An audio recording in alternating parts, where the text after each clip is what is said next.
Here we go. It's time for TSS Fantasy. It is Commissioner Cooper. Hold on.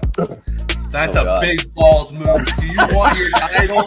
Happy Sunday. Happy early morning trash football game. Yes! We're back, baby!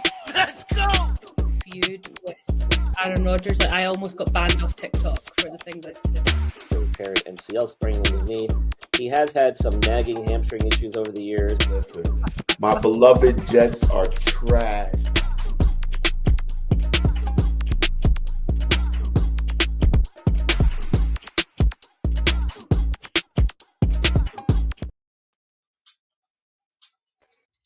And we're back, baby. Let's go.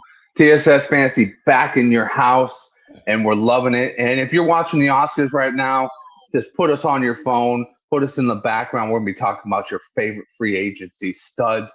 It's the Jester and Jesus show. I'm your Jesus. That's your Jester. Give me a yeah, Freddie. Give me a yeah. Yeah, I don't know what's going on with my screen, but I hear you. I'm here. Trust me. I will be back on in a second. But let's get it started. Let's go. Well, you might not be able to see us, Freddie, but we can see you. And I mean, shoot, man, I've been excited about this for a minute. You told me, hey, let's get a free agency show going. And I was just perusing free agency this week and just excited to get talking about it.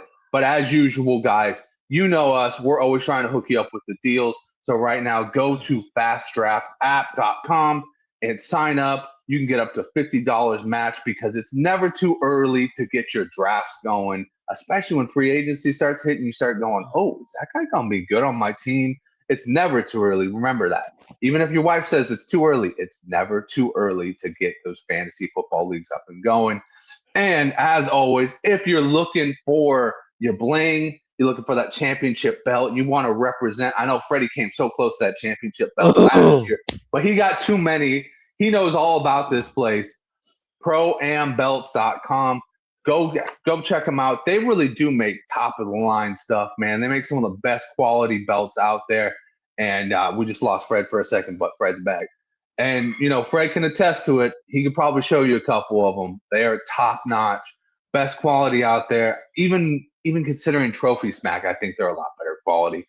But go check them out, Pro-Am Sports and our Pro-Am belts, and tell them that TSS sent you. And today we have a very special guest. We got Brian Scott coming on. He's going to tell us all about his trip to the Combine. He's going to give us a little of the scuttlebug on the Max Crosby stuff. So let me talk very much less, and let's get the doc on. It's time to get your latest NFL injury updates with Brian from the Injured List podcast. The doctor is in.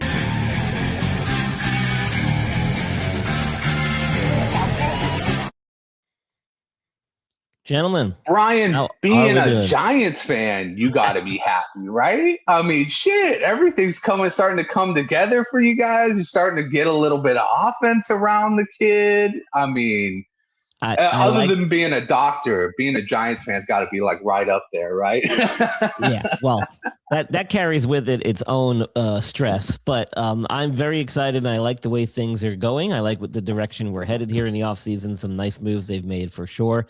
And it just goes to show you it's all about the head coaching. The GM, I don't know, man. Joe Schoen, I'm not sure what he's really doing, but Harbaugh is definitely influencing what's going on now because the Giants in years past would never made any of these moves. Yeah, some are calling them the New York Ravens, but hey, the Ravens are making the playoffs almost every year, so I think the Giants fans will take that. That's right. They're not just cherry picking the guys that they need, and that's key. That's key. That's 100%. Well, Brian, you went to the Combine. You were a guy on the site. So just, tell us all about your experience. Tell us about the guys you got to meet. Tell us about the interviews you had. Just let us in on what was a scuttlebug at the Combine. So first of all, thanks to Deb Whitkiss of the Blonde Blitz, one of the other shows here on our network, that Sports Podcast Network. She is very well connected within the media landscape. She's doing some work with Sports Illustrated out in Los Angeles. She's also doing some work with the LA Rams and doing some reporting for them. So she's been very much connected in that world and was able to get media credentials for her and 2 other people, myself being one of them. So it was amazing experience to not just go to the combine, which I've done before, but this year we were able to go on media credentials, which was even better. So we had direct access to basically anybody and everybody you could imagine in and around the NFL, including the players doing their testing and everything there. So it was an awesome opportunity. I was able to ask questions of some of the guys that I actually did some injury analysis stuff on for my episode that I put out every year.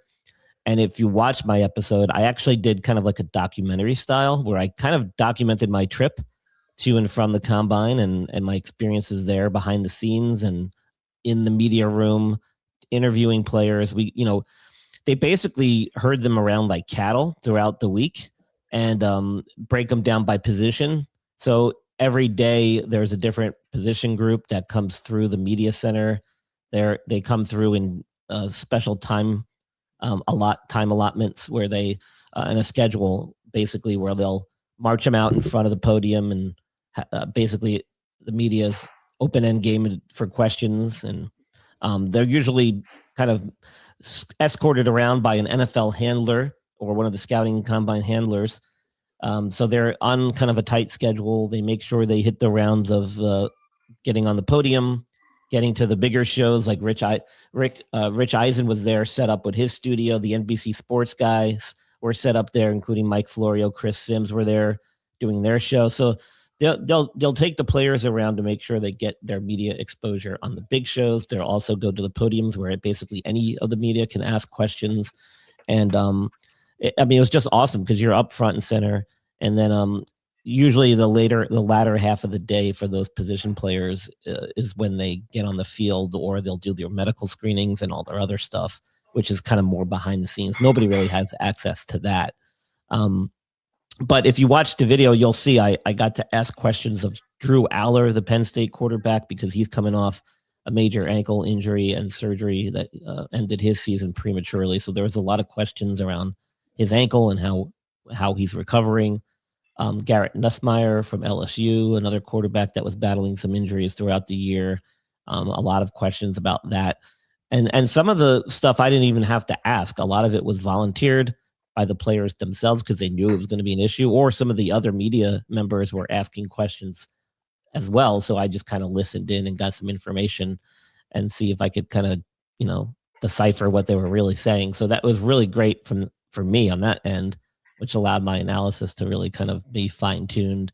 Another player, for example, who I got to ask a direct question of was Nick Singleton, the running back out of Penn State. He's currently in the midst of recovering from a 5th metatarsal fracture in his foot that he had to have surgery on during the Senior Bowl when he got injured during practice for that.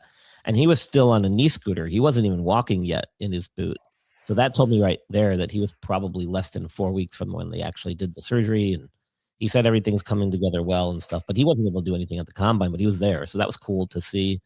And so it was a great experience. It's kind of funny being on the media side, even though I'm not a media member. I might have stuck out a little bit like a sore thumb because I probably didn't follow the rules or the etiquette as some of the media guys would, but be in check and make sure I didn't step out of bounds or do anything stupid. I did question and I got that camera. I did question Chris Sims of NBC Sports, former quarterback. He had a spleen rupture that almost killed him during his playing days. We talked a little bit about that. I interviewed Suriano, I think he's with CBS or Fox, I forget. And I just picked his brain about how he goes about, doing his draft analysis for players entering the leagues. That was kind of cool. Got him on camera. It's hard to kind of pull the guys aside and get interviews with them individually. You would have to kind of like track them down in the hallway. And it seems like a lot of the media don't do that, which is kind of cool. They respect everyone's kind of downtime. The players have a set media time. But at the same time, you could be walking down the corridors of the convention center and you could be walking shoulder to shoulder with the GMs or the coaches or the players. Right. But I feel like everybody really respects their boundaries very well there. It's pretty laid back. Everyone's pretty cool about everything. But at the same time, they're not bum rushing players in the middle of the hallway trying to do one-on-ones. You can politely ask. Some of the guys will say yes, but a lot of people don't do that, which I think is very much a respect thing and proper etiquette. So I didn't do that either. I didn't want to overstep. Nobody wants to be the YouTuber who gets caught. Who gets I caught don't want to be being an that ass. guy. Yeah, I did not want to be that guy. But I tell you, why is media not allowed on YouTube anymore? Why are the YouTubers not allowed anymore? Because this random freaking guy from that sports podcast. That's right. I don't want to be the guy that screws it up for everybody else. You got it. So I was very careful about that. I do have a question for you, though. Just because you were talking about Nick Singleton, obviously his combine, he's in a very explosive back. Guy came from Penn State. I was very excited to see what he had. And obviously, like you said, Senior Bowl. Did he at all in any of the questions get talked about like the possibilities of like draft slide and stuff like that? Is he very optimistic that wherever he lands, he's going to be able to compete? Yeah, so I didn't hear anybody specifically ask him about whether he was concerned that he was going to slide in his draft pick, or where they at least had him projected. You could tell, though, that was the overall tone of the question and the answer session, because, a lot of times the media, and I don't include myself in that group, by the way, their questions were always about, where are you at in your recovery? Are you going to be ready for this? What is your timeline? And I know the answers to those questions. So I didn't ask that stuff. I wanted to know more about, like, psychologically, man, how you feeling? Are you bummed that you can't do anything here? What has this taught you about yourself that you didn't know before as far as recovering from this injury and surgery? So I was kind of more picking their brains from a mental side to see where they're at. And then I can kind of read into some of the clues based on their answers. But the regular, more traditional media guys that were there were all concerned about timelines and things like that. One thing I did get out of this, there was one of the tight ends, and his name, I think it was Cuevas from Arkansas or Alabama, the tight end from Alabama, Cuevas. He was coming off an injury too that caused him to miss some time.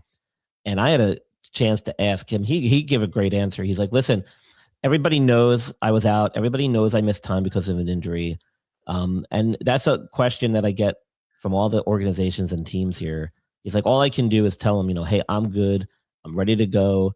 It doesn't affect me, and show them, during the drills that I'm 100% and I'm good to go. And I think for me, with the players like Nick Singleton and all those guys, just from a mental point of view, you could tell that some of them were bummed they couldn't perform in the drills. I mean, Nick even said, he's like, I'm bummed that I can't do the physical part.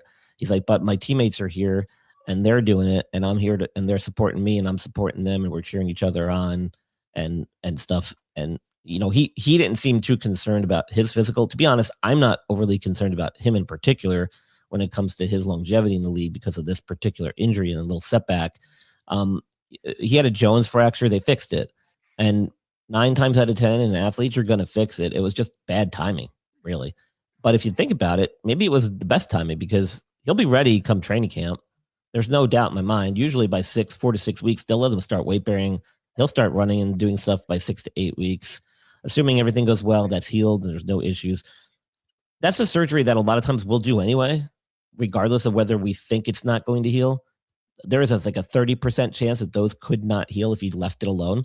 So in athletes like Nick, you just do it. You fix it, try to wipe out that 30% non-union chance or rate by fixing it and guaranteeing that it's going to heal. And the timeline for those isn't bad. So I'm not really overly concerned about him from that standpoint. I just wanted to kind of get a feel for how he was feeling about it and how it affected him personally, mentally.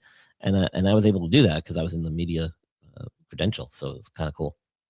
That's awesome. I got one more question for you, Brian, because I remember that the Florida defensive tackle, Caleb Banks, they said that he actually got injured while he was there.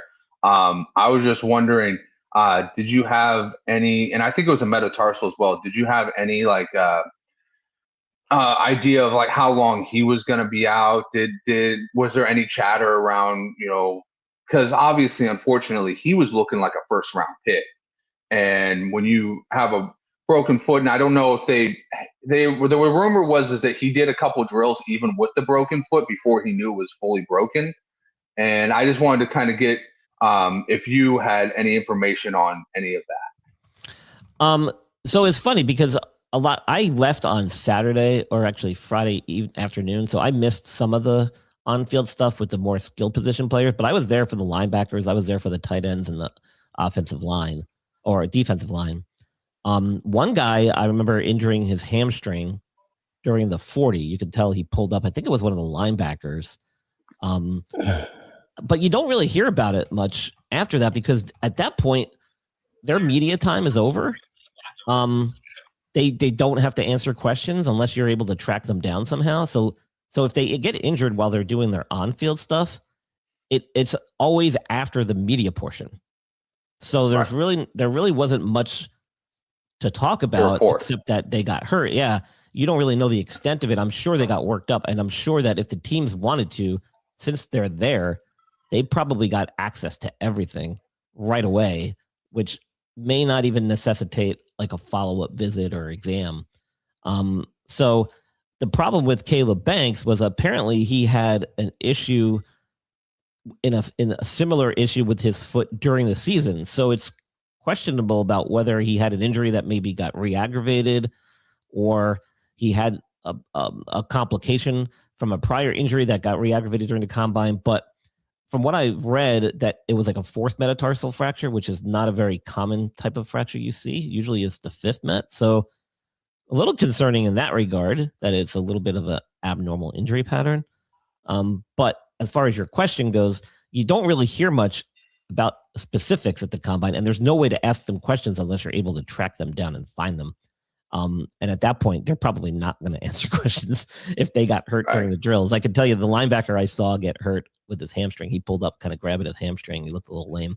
I didn't see him the rest of the weekend. That was the end of him. He probably flew home and got treatment or did something to get out of there because his media portion was done, as all of them are once they get on the field and do their drills. So the media part by then is over. That's awesome. Well, Fred, do you have any questions for Brian? I mean, I want to know the good stuff. I want to know what he thought about, like, who really impressed him, like Arvell Reese, David Bailey, Carnell Tate. Like, who did you see that truly impressed you? It's funny because, Freddie, in my career, I've usually been in the locker rooms. I've been on the sidelines, first as an athletic trainer, then as a PA now in orthopedic surgery. So I'm used to being around these athletes, like when they're not in pads, when they're not actively playing a game. And to me, all the drills at the combine are basically meaningless. I mean, yeah, it's nice to kind of put some statistics and numbers and get some objective data on them, but it in no way replicates actual game situations and game preparation, or how you basically react during the game to plays and how things develop on the field. I mean, yeah, the scouts love it, and it's a scout thing. It's not even run by the NFL. It's run by the scouting organizations, the combine. It's never been run by the NFL. It's an NFL sanctioned event, but it's put on and run by the scouts. So I think they take a lot of pride in it. They'll hype it up and say how important it is. But to be honest with you, from my perspective, it's a lot of hoopla over nothing. The medical portion of it, where they actually examine the players and do a lot of the testing and look at their medical histories and their medical records, for me, is what it's really about. And that was a big component of why it started in the first place, was so that the teams can have a central location to meet every year with all the potential draft picks and be able to look at their medical histories, do physical exams on them, see with their own medical staff present whether or not these guys pose potential long-term risk as an investment in their organization. And that's what it was originally started as. The drills were always a part of it. It just wasn't as popular or promoted or hyped up as it is today. We didn't see it on TV much, if at all. You didn't hear about it much, if at all, until more recent times. When it was started way back when, it was more about the behind the scenes stuff, interviewing the players, having them do their Wonderlic tests. It was more about, hey, let's take a look. This guy banged up his knee this year and had surgery. We need to see how bad it is and whether we're getting the full story here. So that's what it really was originally. And for me, being in the middle of it and being there live in person for me was kind of cool. There was a lot of medical stuff going on. Unfortunately, even I couldn't get in it. It's a very select group of people that are allowed to participate. The NFL has their own team physician group that has conferences and they have lectures there. You can't get in it unless you're a member, and you can only be a member if you're a team physician. So even I couldn't get into that stuff, which is kind of a bummer for me. But it goes to show you how tight-lipped everybody is and how much they keep that stuff, close to their belt. But overall, like you're meeting agents, you're meeting players, you're meeting head coaches, GMs, assistant coaches, position coaches. They're all there. They're all there participating, there to evaluate players, there to support players, there to support their organization. So it was pretty cool.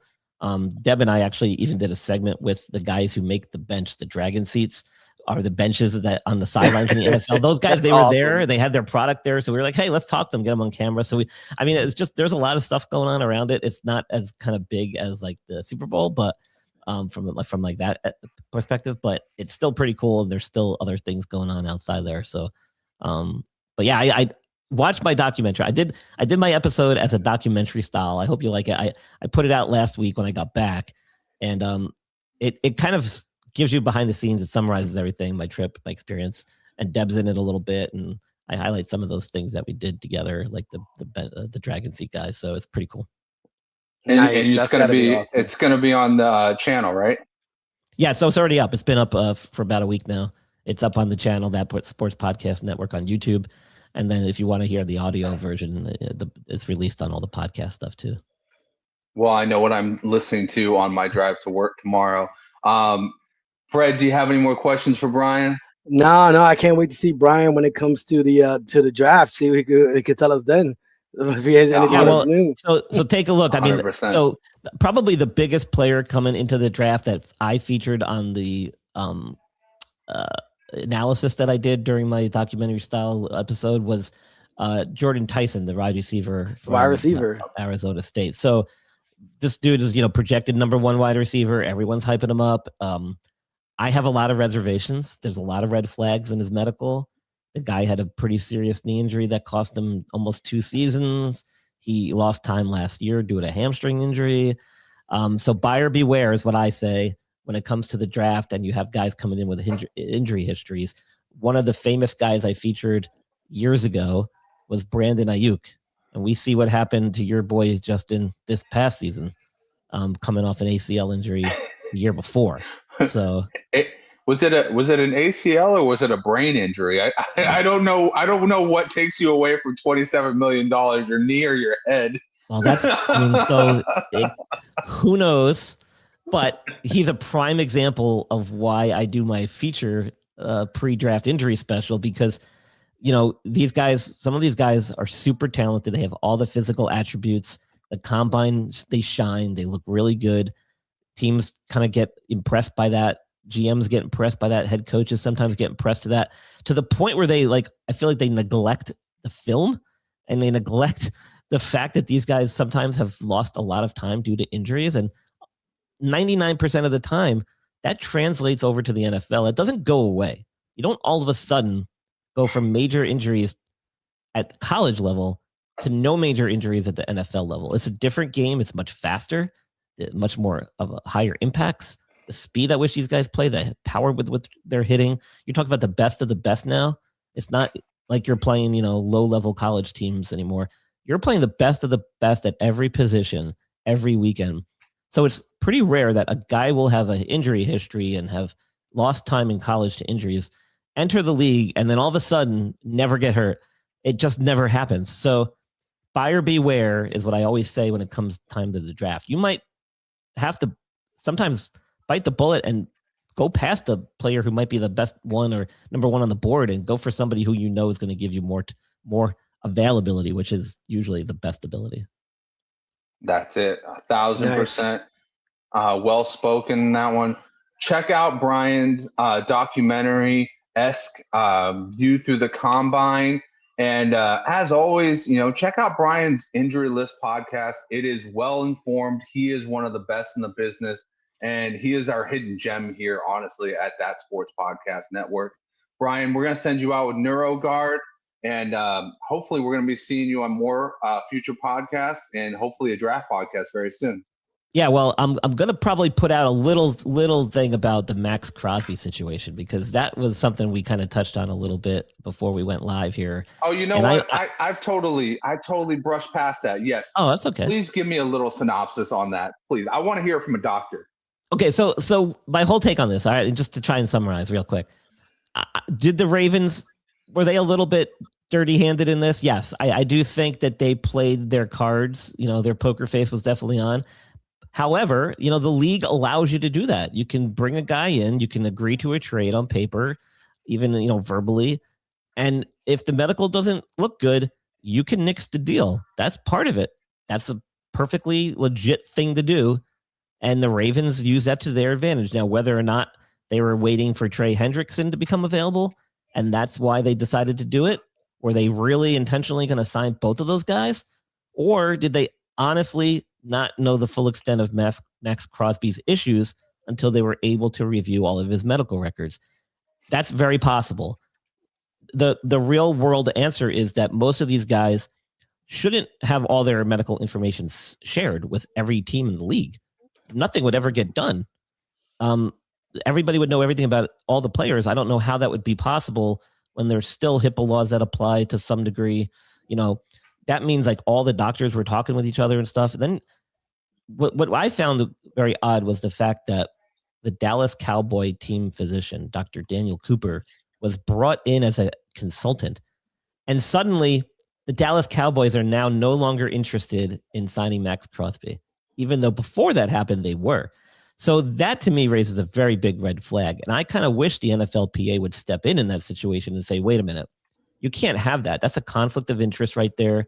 You can't have other head team physicians doing consulting work on a trade for a medical evaluation on a player within the league when your team could potentially be in the running to make a trade for that player or impact the possibility of that trade going through. So that to me actually was the bigger issue here as far as like why things played out the way they did. I have a feeling that probably raised a lot of red flags, maybe more than the Ravens even realized. And I do think, they said they were going for both guys. Maybe they were, but they used the trick, and that trick's legal. You can do it.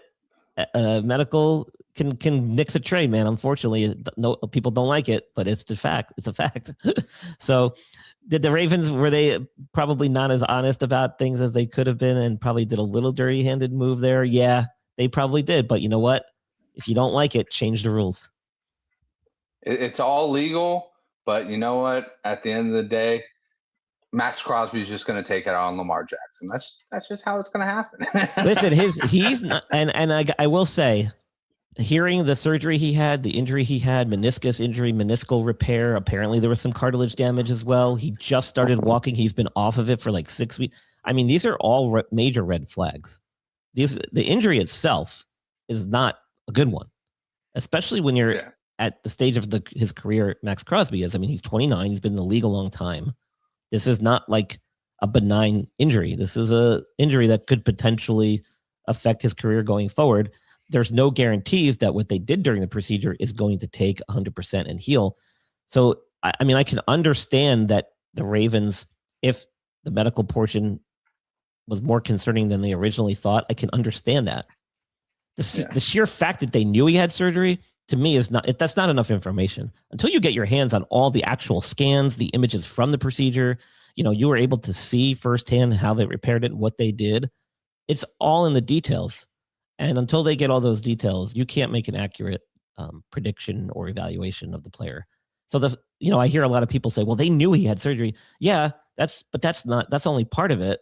It's all in the details. Until you get all the details, you don't really know. You might know what surgery he had, and you might know when he had it, but until you know the details, the very specific and fine details of that surgery and procedure and stuff, you don't really know what you're getting. And so I can understand if that was true, that the Ravens, got a lot more information than they may have had beforehand and decided, hey, you know what, this is not worth it for us. I could get that from a medical point of view. Yeah, and it seemed like they were just kind of looking at the investment as more than a 1-year investment. They were seeing it was 2 first-round picks. We need at least 2 years, and they weren't so sure about that. But I still think they're the Dirty Birds, not Atlanta. So,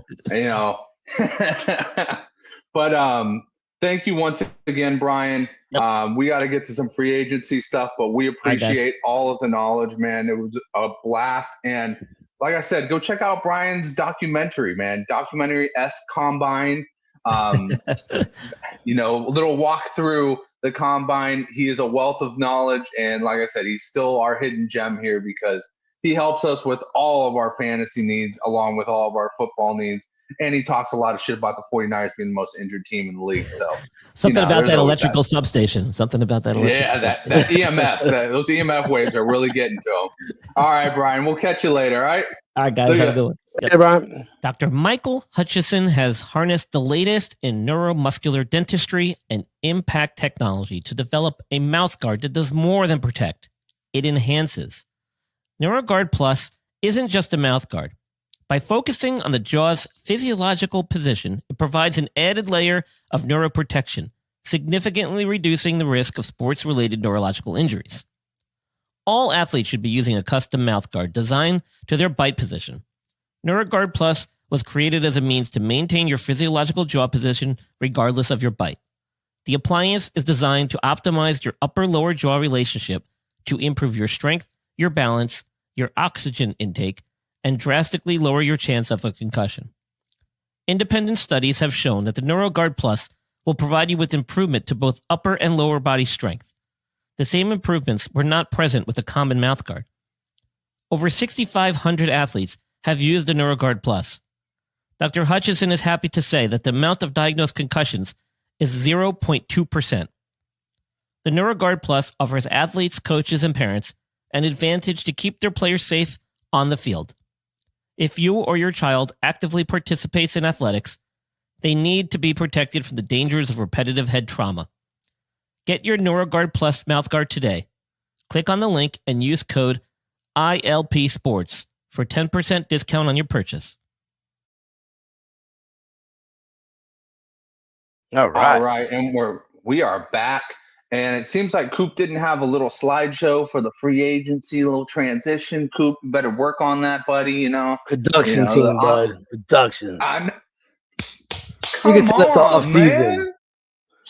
He gets to stay at home and rest, and we got to be over here, and we're all alone over here, and we don't even have something to put on? Come on, Coop. Don't worry, I got my notes.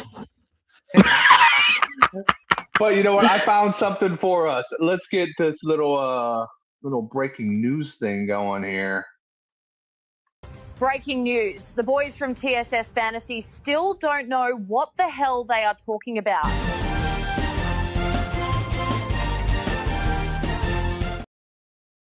Look at my boy Kick in the comments going crazy about his Broncos.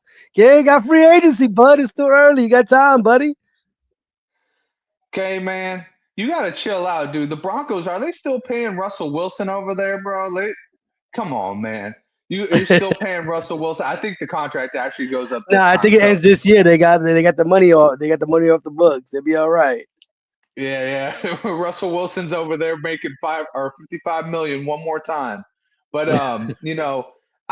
this free agency's kind of been a little bit crazy. Let's go through the comments real quick. Daniel Barry, always a pleasure, man. What's up? How you doing? Hope you're having a wonderful off season. Let's see.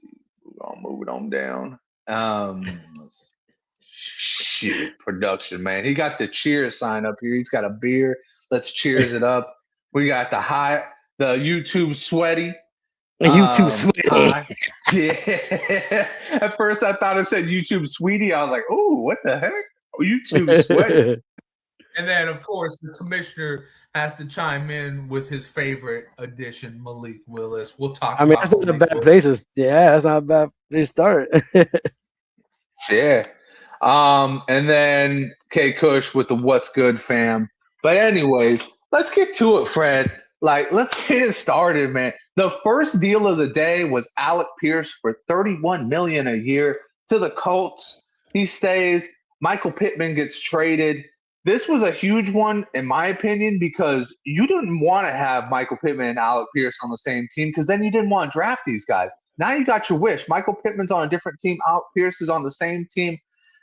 This is big because in fantasy perspective, these guys are probably about the same level, probably going around the same rounds. What did you think about both these deals? Do you think Alec Pierce has the ability to step it up to that Michael Pittman level?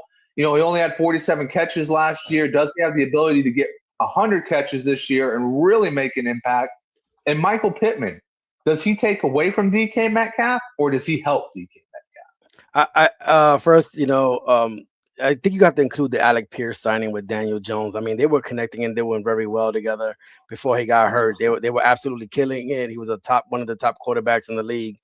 I've always thought of Alec Pierce as a big play receiver. Now he has to be number one basically. I think Michael Pittman takes away from DK Metcalf. I didn't like the way Metcalf looked last year. And I think Pittman will be if you want to say 1A to Metcalf's 1B, I think Pittman's going to be the actual one catching the ball over there in Pittsburgh, especially if it's Aaron Rodgers. I think Pittman's going to put the most work in. And I think obviously Alec Pierce being by himself, who's the other receiver in Indiana? Josh Downs. Josh Downs.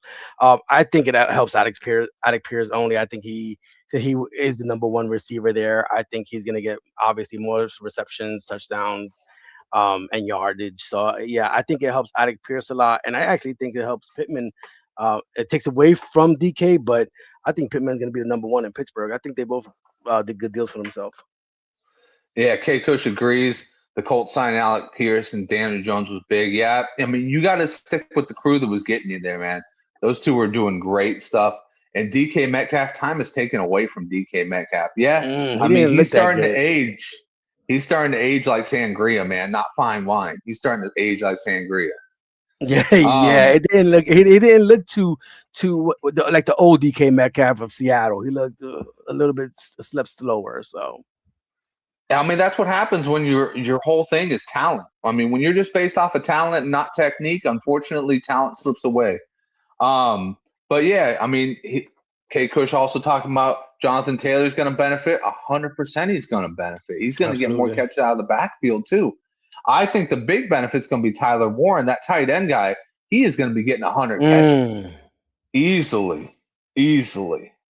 Does it hurt New England? Because New England was really after Alec Pierce, and they let their receiver go. What's his name? He went to Booty, right? He left. Yeah. They lost Diggs. They cut Diggs. Oh, they got rid of. They cut Diggs. That's right. They cut Diggs for choking a chef.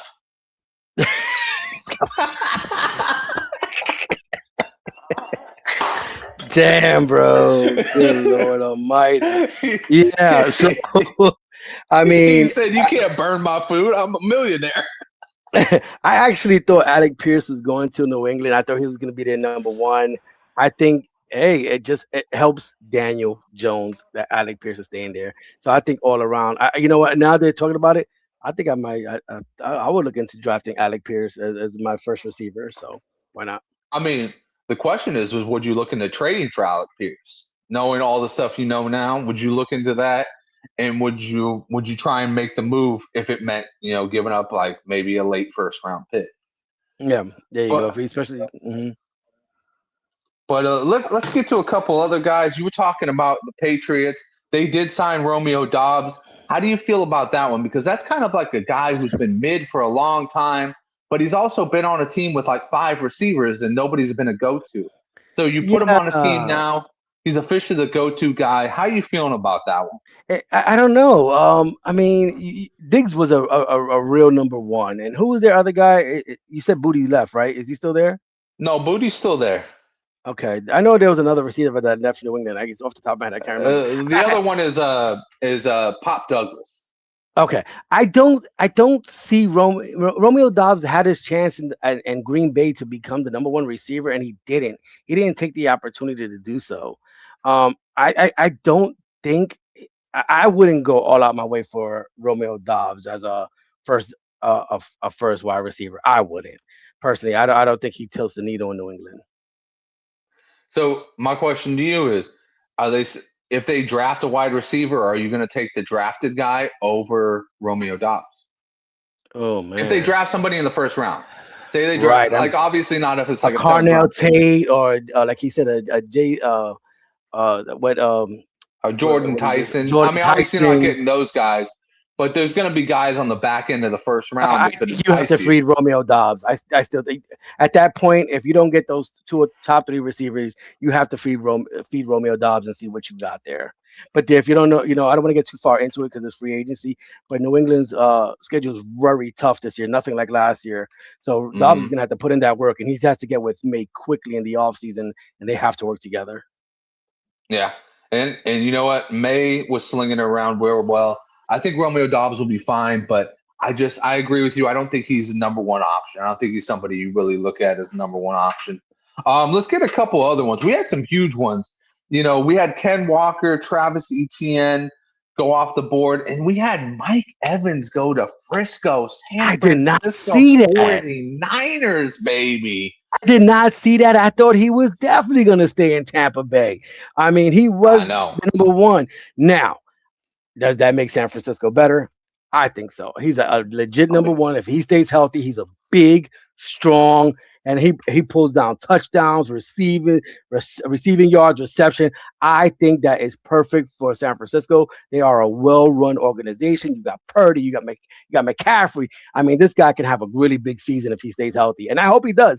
He gets hurt so much, and then what does that do for Tampa? Egbuka, right?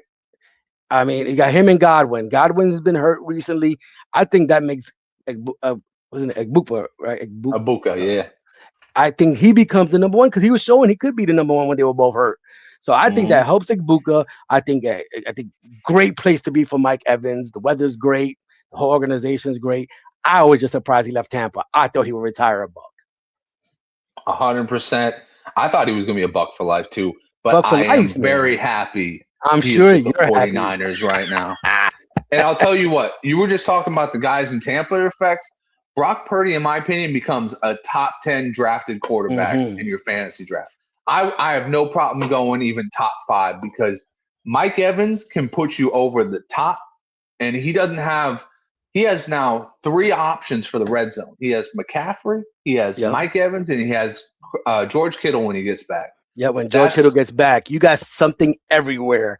Once they get their offensive tackle back, the one that they're negotiating with right now, Trent Williams, yeah, they're gonna be solid, man. They're gonna be solid. I mean, Mike Evans, good for you, and good for the 49ers for pushing Ayuk out the way and getting all this foolishness out the way. But Mike Evans, I would definitely be one of my first receivers picked if he's available. 100%. Travis Etienne, I like the move to the Saints, but at the same time, the Saints are kind of one of those organizations. They're bottom dwellers right now. They're not doing so much. They need to get better. Travis Etienne, Ken Walker, Kamara. I mean, you still got. I think they were trying to trade him. I think they were trying to trade him. Traded yet. And so you got Etienne and Kamara in the backfield. It sounds like a great backfield. It really does because their quarterback is coming along. Tyler Shaw. I mean, he looks really good, but I mean, who really has 2 great running backs in their stable these days? Like, who pays for that? So I don't know. Who's the smash to the dash? They're both kind of more like speed guys. If they get rid of Kamara, Etienne shoots up. If they have to split, they both probably gonna be going down a little bit. That's 100%. I think that's pretty much the best analysis on it. It's where these guys land, and where more importantly Kamara lands. But how would you feel about Ken Walker? I liked Ken Walker to the Chiefs. Come on, man. That's gotta be beautiful, man. I mean, they lose. Well, they don't lose. They just push Pacheco to the side. I believe he went to the Lions. Is it the Lions? Good for them. They lost Montgomery, but they traded him, whatever. But Kenneth Walker himself, playing with Patrick Mahomes, bring back Kelsey, Rashee Rice. I don't know who they're going to get in the draft, but because they were looking at Jeremiah Love, but now you got Walker. You don't have to spend that there. I mean, they are definitely remaking that offense, I think Kenneth Walker is going to have a great year because this is exactly what Kansas City wanted, a nice number one running back. 100%. And you know what? He doesn't really have to do too much pass protection because they most of the time put their running backs out to catch the ball. So you don't have to worry about that. He's gonna be a nice complement in that offense. And Kansas City might be back next year. I don't want to say Yeah, I think so too. I don't want to get I don't want to look like a Kansas City fan addict because my buddy lives in Kansas City. He's not on today, Sam, but I might go look at them this year because I want to see before they move out of Missouri, they move to Kansas to the new stadium. Right. I might go, but I think Kenneth Walker is going to be a star, bro. If I'm doing a redraft, he's available to me once first, second round, 100% scooping him up. 1,000%. I completely agree to that one. K. Cush, Trent Williams, he definitely should get the Brinks truck backed up 100%. Yeah. He has And earned because it. he's His old, career that's is the cool amazing. part about him. He's an older guy, but his play is still top notch. Yeah, I mean, I've just been listening to a lot of guys around, and he actively transitions his game based on his age. So he knows he's not using a lot of more power anymore. So he's trying to use more leverage. I'm like, this dude's he's on it. He's the smartest guy in the fucking room. I mean, he's 38 and he's still pushing around Myles Garrett like it's nothing. So that says a lot. But yes, 100% should be back in that Brinks truck up. Okay, Cush also plus Pat Mahomes needs the ball out fast. 100% he does. He is mean. Oh yeah, I love it. Let's get to some other guys. We were talking about trades. David Montgomery, DJ Moore, they also got traded this offseason. Man, I got one question for you. Is DJ Moore, is he sliding into that 2-3 round in your redraft, man? Bro, that I potential think is wild. Listen, before Roma Dunze got to Chicago, this man was catching balls left and right, 1,000-yard seasons. Roma Dunze came in. Hey, he has a lot. He took away a lot from DJ Moore. I think DJ Moore is going to have a fantastic year. He is exactly what they want. Hey, most people be like, oh, we could have got A.J. Brown. We don't know nothing what's going to happen with A.J. Brown. DJ Moore is there. He's solid. He doesn't get hurt. Best ability is availability. That's DJ Moore. 1,000 yards easily this year. Easy. I probably have to agree with that. I think this is going to be like Stephon Diggs when he was in Buffalo. He's just going to make you go, oh, man, I got to get that guy on my team. Stephon Diggs was having 1,000 yards, 10 touchdown seasons like it was nothing. Josh Allen, his value never changes. I mean, I don't think it can get better, but I guess it probably will.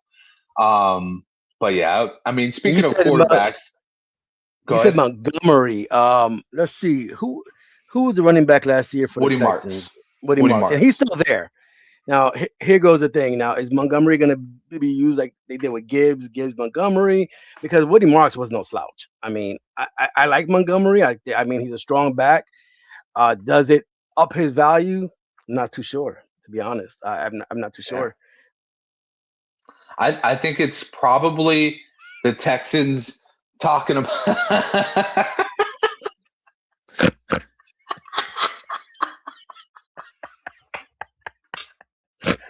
I got caught off guard. Those are the producers in the back. Caught me off guard with that one. Oh man. Hey Fred, at least you're not in the doghouse, bro. But yeah, no, I like Montgomery. I think you probably looking at this as they're just not trusting Stroud as much. They got to get the ball away from him, and they got to get it into confident hands. They were missing Joe Mixon a lot last year. I don't think he's ever coming back. Something tells me that guy's retiring. But, I like Woody Marks, but at this point, I don't think I want to hold on to him. I think I want to get rid of him. He wasn't a high draft pick. He's somebody who, in my opinion, skill-wise is expendable. So I kind of go, maybe push off of him. Montgomery could be a nice Band-Aid for a year. But, I still think the Texans in a year or so will be looking for another running back. But since our producers have chimed on, I want to put out there, what do you feel about Malik Willis coming to America, Steve? So here goes the thing about Malik Willis. He was probably rated the top quarterback free agent or trade asset. Now, I don't know what to expect of Malik Willis. He went down. Jordan Love went down. He came in for 3 weeks, played good, and now and now, he goes to the Miami Dolphins. But now the Dolphins don't have Tyreek Hill.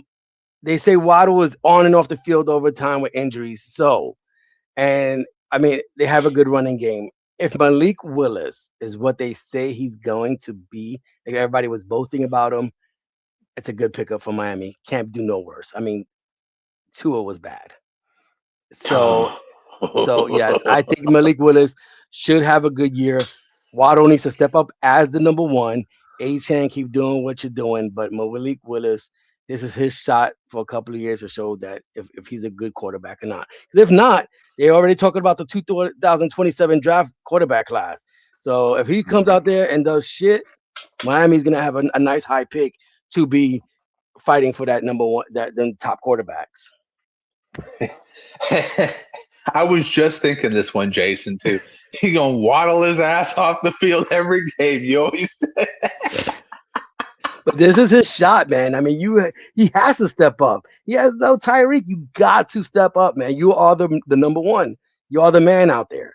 I mean, they can't blame Tua. I mean, I guess, man. Look, do you want to move on to Tua too? I mean, I don't know why Atlanta just went stir crazy for Tua. Like they just, as soon as he became available, they were like, and there's rumblings about Atlanta. Like, bro, I mean, what are you going for? Have you not watched Tua play the last few years? Like you got two not very good. I don't like Penix neither. So does that help Tua? They had Penix and they had Kirk Cousins still actively on their roster, and they said, yeah, let's go get another broken quarterback that can't fucking win in the big games. Let's go get another one. So let's do it like this. Malik Willis up because now he's a starter. Tua down, Penix, because you still got Bijan and all these weapons. If you fail this time, Tua, your career is over, bro. Because you got Bijan. You got what's the tight end over there? Help me out here. Pitts. The tight end Pitts. You got Pitts. You got London. I mean, dude, what else do you need? Like, come on, Tua. I mean, you're playing in a dome. They're giving you everything you want, and they gave you a year contract to show it. And they only paid $1 million, so I guess they're okay with Yeah, all I can say is Kyler was about to hit the market, and you decided to go for Tua. I get it. Kyler likes to play video games. He's short, but he ain't broken. He ain't broken. And don't forget, they also signed Jahan Dotson over there. So now you got a really good receiver with London, and Dotson's not bad. I mean, he's a good 2-3 receiver. So I mean, how could we ever forget about Jahan? I haven't done anything in my career, Dotson. Hey, you're right. But hey, they're not going to be worried about you. They could be worried about Drake London. So Tua, hey man, this is your shot. But I like that you brought up Kyler because how lucky are you to leave Arizona? I mean, don't get me wrong. I love the tight end McBride, but you're leaving Arizona. You're getting paid by Arizona. You get an extra $1 million by the Vikings, and they say, here you go play with Justin Jefferson, Hawkinson, Addison. Like here you go, show what you got. And they sit their number 10 pick, JJ McCarthy. Kyler is totally upside. I have him on my dynasty team. I'm keeping him now because now I have the combo because I just traded for Jefferson a few weeks back. Let's see. Kyler cannot mess this up. Kyler is on the rise. I got to ask you this real quick. Jacoby Brissett is scheduled to be the Arizona Cardinals quarterback. I like him. Jacoby Brissett, 100% of the day, or 100% of the time, is better than Michael Penix and Tua, correct? Like, as a fantasy option. As a fantasy option, you're looking at those three. You're looking at those three back-to-back. You're clicking Jacoby Brissett every time, right? Yep, absolutely. That's what I'm saying. So go out there. If you're thinking in a 1 QB league, I need a second QB, just wait till the end. Jacoby Brissett's going to be there, and he's going to throw for Big Ben numbers. He's having 250, 300, 325-yard games, and he still got McBride. So that's his go-to. Like, you still got McBride. And Harrison. Yeah, you have Marvin Harris Jr., you still got him. I would pick Bridgewater. I mean, Kobe Brissett before any of them guys. Like Tua, any of them guys, man. Any of them. Yeah, 1,000%.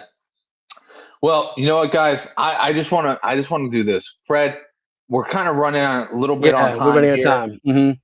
So give me a quick synopsis. 3 guys that you think are going to benefit from going on a new team, and then 3 guys that you think are going to benefit from somebody leaving their team. Let's do the benefit from moving to a new team. You know what? Just give me one. Just give me one. Give me the one guy you think is going to be his ADP is going to skyrocket because he just went to this new team. It has to be Kyler Murray, right? I mean, then you get thrown into the best position possible. I mean, Flores is a great defensive coach. You got 2 great receivers. You have a great tight end, decent running game. I mean, Kyler Murray is 28 years old. You have the chance to solidify your future in Minnesota. Bump out McCarthy if you have a great year. I like it. I like it a lot. I think mine would probably have to be Ken Walker, just because he went from being this guy that was kind of like a middle of a round handcuff to a guy player to he's got no handcuff. He's given the green light. He's been given the money, and he's got a great offensive mind behind him. I think he immediately jumps up to a first or second round type of guy. And then for my guy who goes up from being, from somebody leaving or somebody coming in, I'm going to say Ricky Pearsall. I think Ricky Pearsall, his stock goes up. Listen, hear me out. I'm a 49er fan at heart, 100%. But if you get this guy for 14 games, I think he catches 120 balls because I think they're going to move him to the slot. Mike Evans is going to be there as the perimeter guy. I think they're going to get somebody out there as the Z, and I think they're going to put him in as, or they're going to put somebody at the Y, and I think they're going to put him in at the slot. And I think he's just going to go off kind of like JSN did. So I'm going to go with that. I think he's going to be a perfect play for that. Who is somebody that you saw is going to go off because they left? Real quick. Yes, Kush, I definitely agree with you. We already said it at the opening. Mike Evans going to go ballistic this year. Absolutely crazy. Somebody that will benefit from them leaving has to be Alec Pierce. You get to show who you are. Number one. Now they paid you a lot of money. They paid this man 4 years, 120 million, but 30 million each, and we didn't really know how good he was. He has to be good. And then they move Pitts. I mean, Daniel Jones should be okay by week 1. So I think Alec Pierce should benefit from Pittman leaving, Michael Pittman leaving. Yeah, I mean he immediately starts it as the X receiver, the perimeter guy. Hopefully he starts to work on his routes, and hopefully he's catching 100 passes. I completely agree with that one.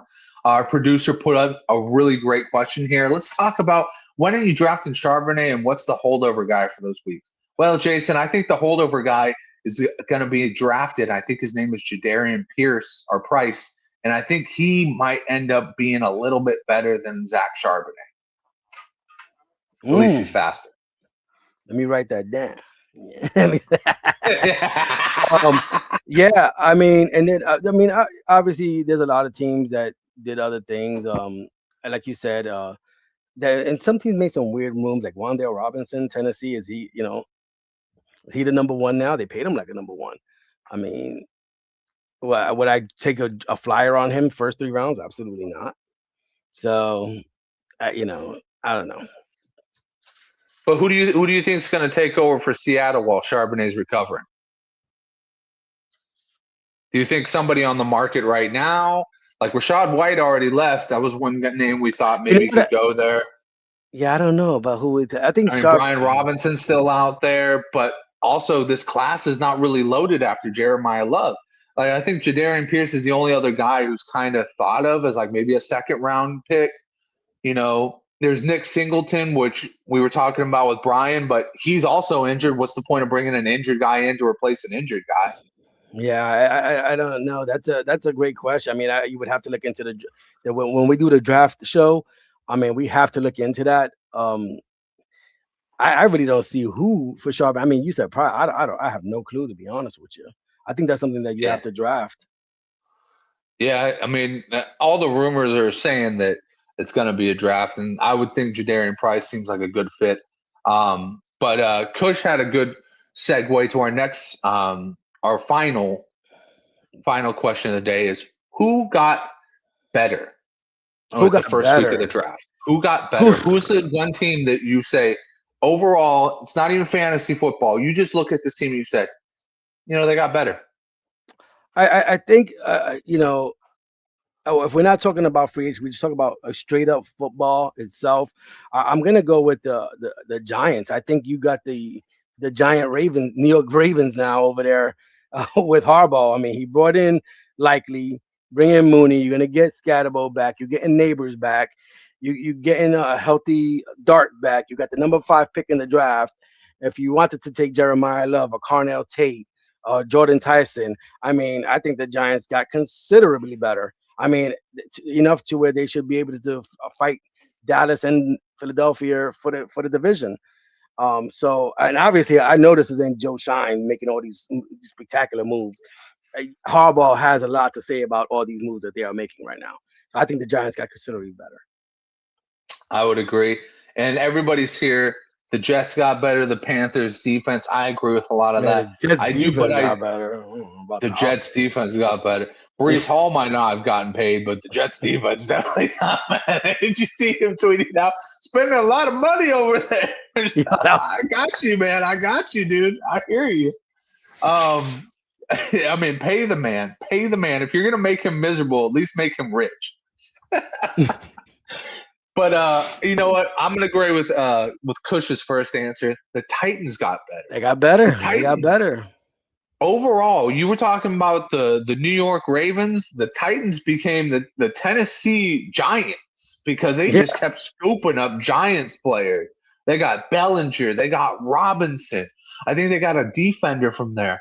The cool part is they're talking about pre-draft about taking Jeremiah Love to protect that quarterback. I mean, they get him, we may be talking about something different after their draft.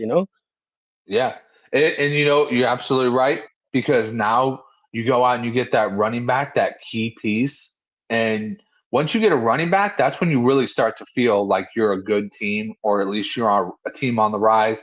You got the number 1 pick from last year. You got a couple of solid receivers.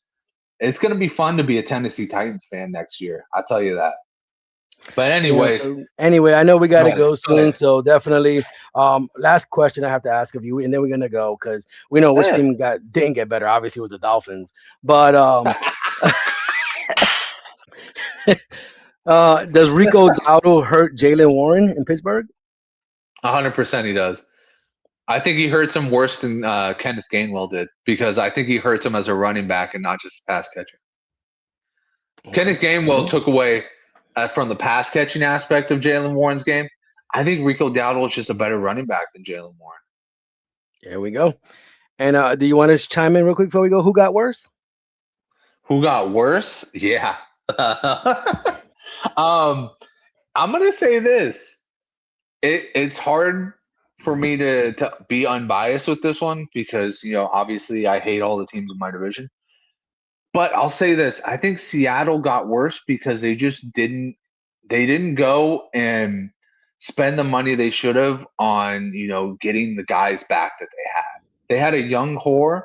They had the money, and they decided to let Mafe and Reek Woolen leave and Ken Walker leave. And you just kind of go, well, you've got the 32nd pick, and it's not a real good draft for debt pieces. You kind of need to go out and get like a top end running back and like get like another couple edge rushers. And they just kind of decided to sit back and just let all these guys go. So that's where I said, like, obviously, like I said, I try to be unbiased and I know I hate the team, but I looked at a Super Bowl team kind of, break down a little bit. And I was like, you had money. You had money to make it happen. Maybe they're gonna draft well. Well, I guess we'll figure it out. I honestly, of all the teams, I like to bust Jason's balls, but they did get worse. They did. I mean, they did, man. Yeah. Besides the quarterback, because we don't. The only reason is we don't know what the quarterback is gonna bring. And you know what? I think New England didn't do nothing to help themselves neither. Just a little cush. They got DJ Moore as the number one receiver now, so that's the significance I think that the Bills did. I don't think New England has done anything to help themselves, and they know next year they're gonna have a way harder schedule. I think you got to get May a true receiver, and not Romeo Dobbs. I mean, better than Dobbs. Yeah, I mean, for sure. I mean, like you said, their schedule is not getting better. And brutal next year. Brutal. What I will say is they did get some offensive line help, and they are trying to protect him better. But yeah, you need weapons, dude. You need weapons, and they kind of lack on that. They didn't even go and try and get somebody big. Go get. You don't have to get Alex Pierce, but maybe try and draft or try and trade for AJ Brown. Oh, it's still out there. We'll see. That's what I'm saying. We'll know a lot by the time the draft comes around, because people are going to start making trades during the draft. So by the time our show comes on after the draft, we'll have a lot more. We'll know a lot more. 1,000%. Well, Fred, I'm glad we actually did this, because for a second I was thinking this was going to be like old times where we were going to talk about it and we weren't going to do it. But I'm just glad we did it, and I'm glad we're planning on a draft show as well. Yeah, maybe some of the guys that come on the next one, maybe OJ. So we'll get a couple. Maybe we can get somebody to come on, like a fan or something. Maybe Mr. Kush will come on next time. Hey, Kush. Put your number in the chat, Kush. We'll hit you up. But anyways, guys, thank you so much for once again tuning in to TSS family. We love you guys, and TSS Fantasy will be back for the draft. You don't got to wait for us for 5 years like Marvel. We will be back for the draft. Yep. Remember, old lives matter. All right. See you. We out.